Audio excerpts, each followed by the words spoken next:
অতি সুখবৰ আজি এটা সুখবৰ আহি পৰিছে 10 বছৰৰ পিছত এইখন মিটিং বহিব 10 বছৰ পিছত প্ৰথমবাৰৰ কাৰণে নেশ্যনেল কাউন্সিল জেচিএমৰ ষ্টাফ সাইট তাৰ অধ্যক্ষ শিৱগোপাল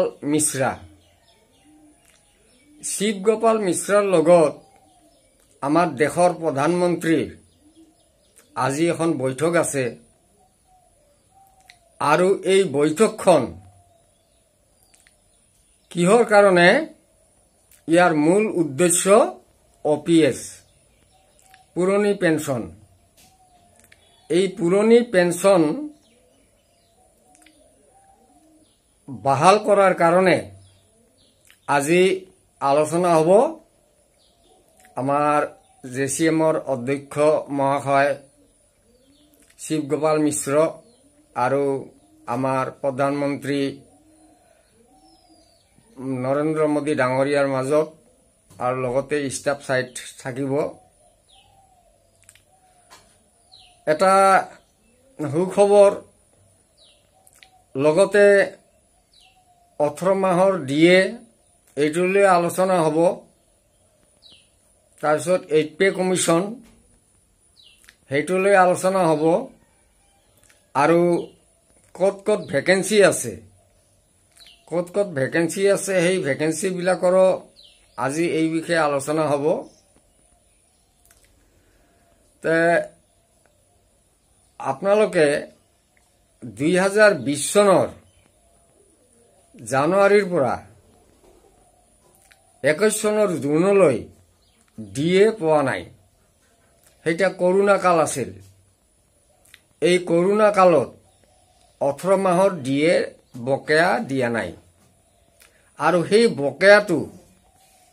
আমাৰ কৰ্মচাৰীয়ে এই বকেয়াটোৰ কাৰণে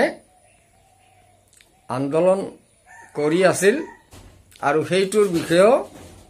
আজি আলোচনা হ'ব এই 18 মাহৰ ডিএটোলৈ আৰু ইয়াৰ মেইন মিটিংখনৰ উদ্দেশ্য OPS অল পেনশন স্কিম এই পুৰণা পেনশন কি কৰা যায় সেইটোলৈ আজি প্ৰথমবাৰৰ কাৰণে আজি এই বৈঠকখন হ'ব আমাৰ দেশৰ প্ৰধানমন্ত্ৰীৰ লগত গতিকে আমি এটা আশা কৰিব পাৰো যে এটা ভাল ফল হ'ব আৰু আমাৰ শিক্ষক বা কৰ্মচাৰী সকলৰ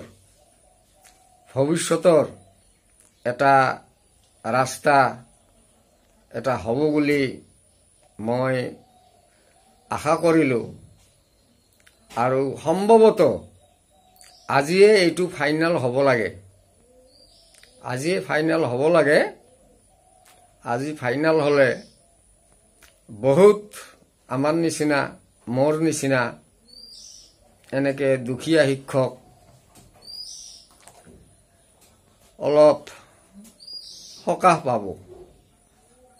অলপ হলেও সকাহ পাব যিহেতু